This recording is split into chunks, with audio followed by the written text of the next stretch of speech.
Hello everyone, I'm Ben Way. Welcome to WorldPlayHQ, your home for expert analysis, match previews and fearless predictions as we help you build the perfect World Cup bracket.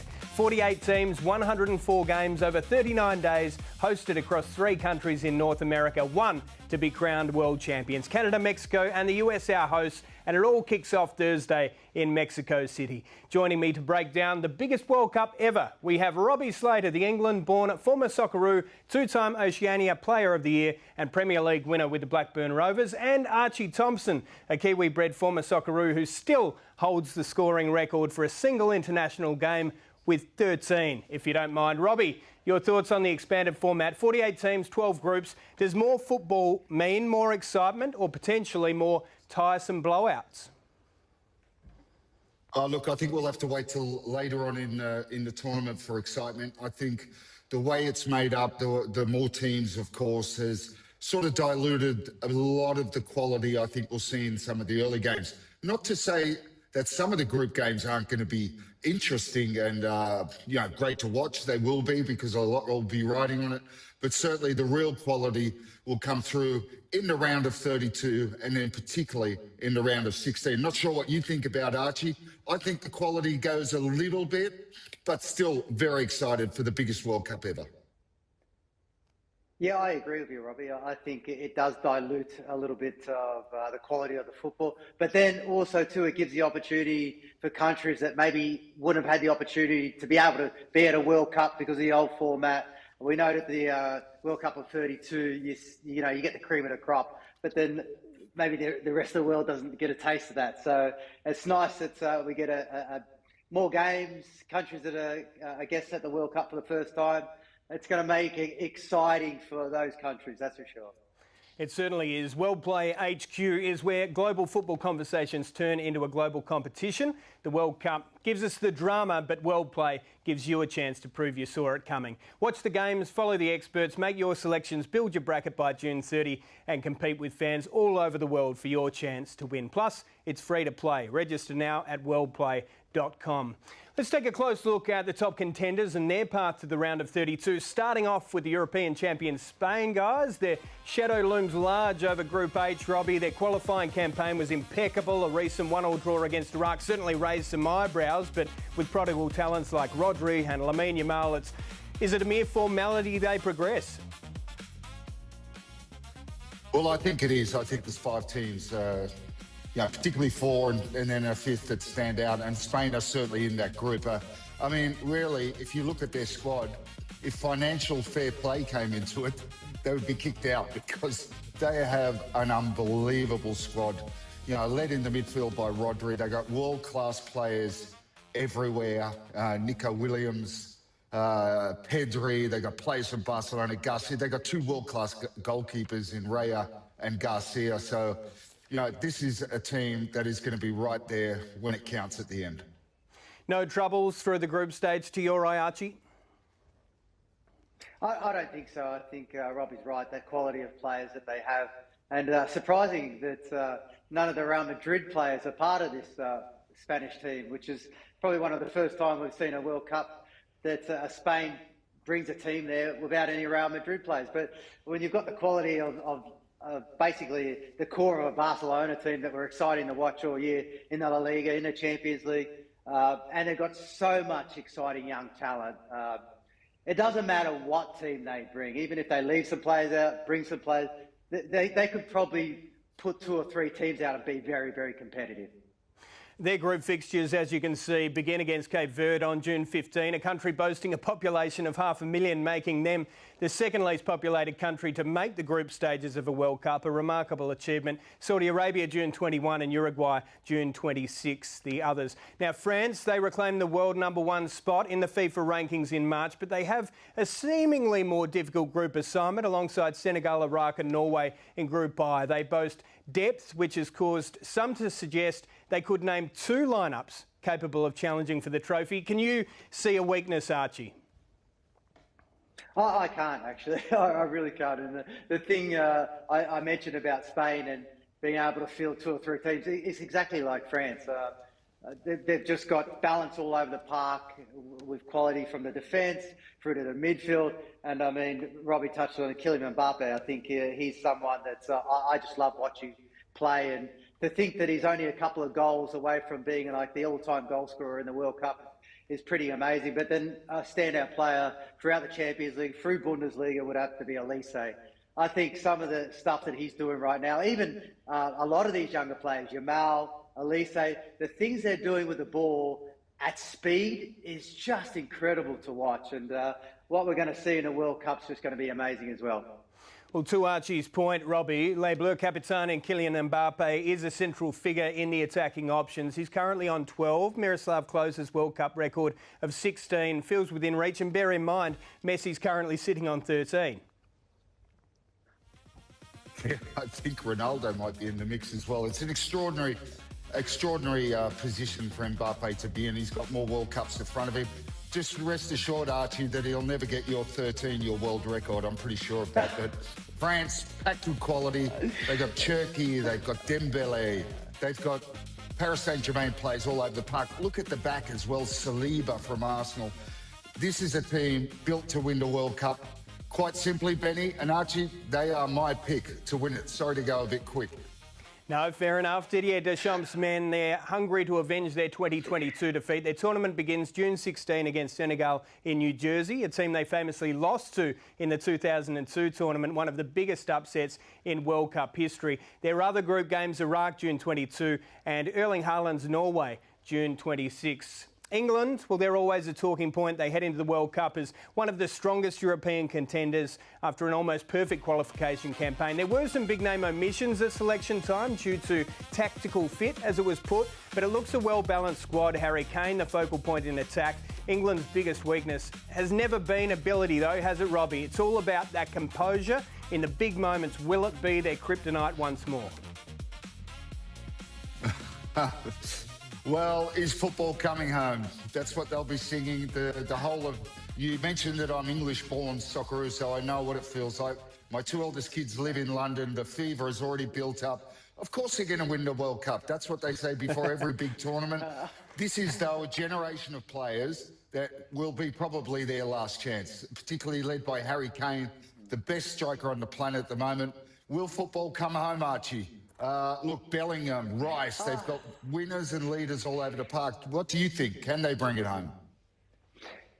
Well, it's funny, you actually watch a lot of the socials and you're watching a lot of the English. I feel like they're probably not as confident as what you've seen in the past. Like I said, I like to watch a lot of the podcasts, especially with the English, especially when it comes to the World Cup, because they are talking a lot in the past about bringing it home. But then I think they could go about this a little bit quietly. But I right with you, Robbie. I think their balance all over the park's fantastic. There's a few omissions that you mentioned. I thought that Cole Palmer was a big one. I think he's exciting and someone can give a bit more if needed up front. But Harry Kane, 61 goals last year through all competitions is just incredible. England's Group L campaign starts against Croatia, ranked 11th in the world by FIFA. They scored 26 goals, guys, through qualifying, conceded just 4, so they're airborne. That game's on June 18. Ghana, June 24. Panama, June 28. Argentina, well, the reigning champions headline Group J, officially the third-ranked team in the world behind France and Spain. And this squad has a heavy connection to that of 4 years ago, but with some fresh faces weaved through. Archie, how do they bring the same emotional urgency and desperation from 4 years ago? Well, being Argentinian and being a South American country, you could put Brazil in that category, is that they live for the World Cup. So I don't think there's any... element of nervousness or maybe bringing the energy because they are world champions. We've found that world champion teams have found it very hard to back it up. It's almost like that hangover of the World Cup before. They don't manage to get through, but they've still got quality, and it'd be so great to see Messi go that little bit further. This is obviously going to be his swan song, so you want to see him do some amazing things. But I love Alvarez. I think he's a quality young striker, and what he was doing in the Champions League with Atletico Madrid I think he's going to do the same in the World Cup. And when you look at their group, it's probably not one of the most exciting groups in terms of maybe competition for the Argentinians. And they probably want that. They probably want a smooth exit out of the group and look forward to the knockout stages. Robbie, even en route to World Cup victory, it wasn't smooth sailing in the tournament gone by. So what do you anticipate as a potential roadblock or stumbling block for Argentina? Yeah, look, I think we're talking to South Americans, and Archie's right, Messi right top of the tree. Imagine if he could win a second World Cup. I think it's going to be difficult. We know what Argentinians bring. They bring that mix of super talent and skill in the likes of Alvarez, as Archie mentioned, and, of course, Messi. Messi, 4 years older, not playing at the same level club-wise, not saying that he failed. He certainly didn't at Miami, but not the same intensity you would imagine. But we talk about South America and Brazil, and rightfully so. But Colombia are probably the best South American team at the moment. Their front three is world class. But Argentina, obviously, it's a religion in that country, so they'll be willing that Messi can carry them through as they did 4 years ago. OK, we'll touch on Colombia in a little bit, but Argentina's tournament starts against Algeria through to the group stage of a World Cup for the 5th time. That game's on June 17. Austria June 23 and Jordan June 28, who, without star Yazan Al-Naimat, may lack the firepower required, you would think. But for Lionel Messi and others, this World Cup will almost certainly be their last. It's a tournament that can, as you just heard, define your legacy. Who can find the strength to lift their national team one last time on the world stage? Well, at 38, Messi's about to enter his 6th World Cup. He's played an all-time record 26 matches. He's equal 4th all-time with 13 goals. Shares the all-time goals and assists record with Pelé on 21. 2 golden balls and all capped off with Argentina's 2022 success. In that tournament, he became the first player to score in the group stage, round of 16, quarter-final, semi-final and the final of the same tournament. He's also scored World Cup goals as a teen in his 20s and his 30s. It was the missing piece on a remarkable resume, wasn't it, Robbie?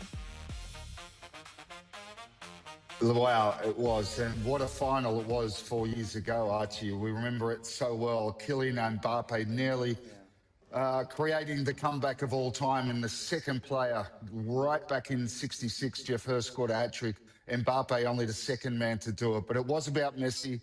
The stats are they're extraordinary. I mean, it seems not possible. Yeah. And if you put Ronaldo next to them, those two players have dominated, the world of football for such a long time. It's their last World Cups, you would think.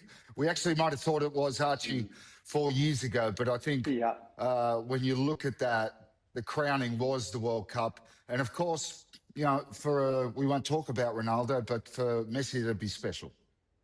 Yeah, it certainly would. Well, fairly or unfairly, as we come to you, Archie, they've always been compared. At 41, he enters a 6th World Cup, just like Lionel Messi, 22 matches, 8 goals, a goal every 220 minutes compared to 1 in 178 for what it's worth to Messi. So perhaps more pertinent, though, I feel, as a discussion point, is the knockout phase contributions. 12 knockout games for Messi, 5 goals, 6 assists. Ronaldo, 8 knockout games, 0 goals, 0 assists. Is this an unfair comparison given the respective strengths of their teams, or is it a rare blemish on, again, a remarkable CV? Well, I think it could be a bit of both. I think you've got to be in some extraordinary teams to be able to go far and be a consistent team that goes through to the knockout phases. And, Argentina for a long period over these last couple of decades, to be honest, have really broken through to the finals, semi-finals. They are only getting knocked out. But I think with Cristiano Ronaldo, I mean, his legacy itself is pretty amazing. Maybe not the level of a Messi at a World Cup, but still extraordinary nonetheless. But the funny thing is, if all the moons and stars kind of align, they could actually play each other in the quarterfinals. If they manage to get through their groups and it all works out, they could meet in the quarterfinals, which would be pretty spectacular for sure. Wouldn't it just? So unlike previous campaigns, Portugal no longer depend exclusively on individual brilliance. Their World Cup kicks off June 18 against the Democratic Republic of the Congo, who return to the World Cup for the first time in 52 years. A fantastic story. Uzbekistan June 24 and Colombia June 28 after that. Another veteran most likely entering his final World Cup is Brazilian superstar Neymar. As you can see from these emotional scenes, Robbie, selection wasn't a foregone conclusion for him, despite how highly regarded he is in world football? No, and there was real tears from Neymar. Hasn't played for Brazil for quite some time.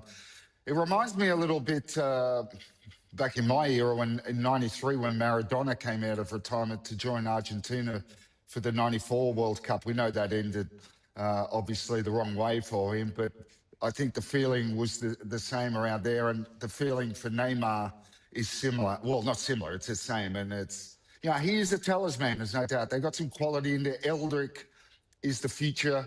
Rapinha has been in great form and is very exciting. The last time we had the World Cup in the US, of course, they won it. Bebeto and Romario were the front strikers in that era. Archie probably was too young. He's a youngster, old Archie. But, yeah, so who knows? Can Brazil, with Neymar, you know, as the talisman, how much he will play, we'll have to wait and see. But certainly he will lift that Brazilian squad because he's so highly regarded. Absolutely, and a huge discussion point. He's a marquee for the event. He's Brazil's all-time leading goal scorer at 34. He's entering a third World Cup. 8 goals, 4 assists across 13 Cup matches. He's been an absolute gem. Brazil's 6 World Cup successes, well, they're well documented, but the last of those was in 2002. They kick off their Group C campaign against Morocco and New Jersey. Morocco became the first African nation to reach the World Cup semis when they beat Portugal in 2022. So it's a tough start. After that, Brazil play June 19 against Haiti and June 24 against Scotland. We might talk about the host nations here, guys. So USA, Canada and Mexico. They can take confidence from hosts gone by. After all, the last time Mexico hosted back in 1986, they actually made the quarterfinals, a feat that they've since failed to replicate. France won in front of their countrymen 98. South Korea went on that famous run as hosts in 2002. So as we look at the respective groups, I can't help but feel the US get a dream opportunity to progress, Archie, grouped with Paraguay, Australia and Turkey. Your read? Well, I hope they don't, to be honest, because if I look at that group, I would like Socceroos to go through, and I already think that Turkey are going to top that group because I've watched their qualifications. A lot of their players in that squad are fantastic footballers, and they have had so many great results, and they only finished second to Spain in their group for the World Cup qualification. So they are someone to watch. I feel like they're going to top the group, and now it's down to what we can do against USA and Paraguay. The scary thing about being a host country for Australia is that they're going to have so much support. We've already seen with the friendly against Australia, with Mexico, full stadium. Robbie, we've been through these situations before. When you have a massive crowd behind you, it certainly is that 12th man, and I feel like with the hosts of Canada, Mexico and USA, that's going to be an intimidating place for a lot of these countries that are going to have to face the host. That's guaranteed. 100%. And I think, you know, if you look at under Pochettino, the USA haven't been that impressive over the last couple of years. And they did get a little bit better. I watched their friendly against the Mannschaft, Germany, a few days ago. Wonderful goal from the American left-sided player. Was an unbelievable volley. You could feel the crowd behind them. They certainly played a better game than they have in recent times.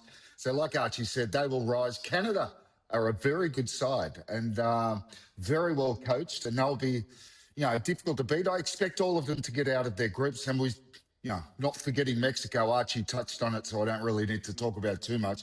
They outplayed us in the first half at arguably the greatest stadium, one of the greatest stadiums in the history of world football, the Azteca, Brazil 1970, Maradona 86. So great memories in that stadium. Guys, honestly, I cannot wait. Yeah, you've got to watch the host nations. I cannot wait for the tournament to get underway. Mexico, obviously, a really exciting team that we get to see in action soon enough in Canada. You touch on, and we didn't even get to talk about the most famous footballer in the world stemming from New Zealand. Archie, what a story that has been as well. Can't believe it. Tim Payne used to be a cricketer. Now we've got a footballer from New Zealand.